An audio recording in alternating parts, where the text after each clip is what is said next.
birthday होते काय नाही म्हणलं पण त्याला आपले पिओ फोडून गेलो दोन चार पिओ फोडले आणि कोण बंद केले का मला म्हणलं बर्थडे कोणाचा नेमकी ते कानाचा ring आणायचा कोणता आणायचा आता आपल्या वादला पांढरा आपण आपलं काही जाणं झालं नाही सर्वांना होतं निमंत्रण कुठं विषय नाही आता आपलं ते कामाच्या नादात जाणं झालं नाही दुपारच्यासाठी झालो आपण जेवायला जेवण करून गेलो आपल्या कामावर आलो आज आहे आपला 29वा दिवस ब्लॉक येणार त्यानंतर मी डायरेक्ट 2 वाजता मध्ये येणार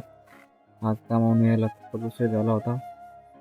घरी येऊन आलो तर नारळ फोडत होता म्हणलं विचार काय नारळ काय डेकोरेशन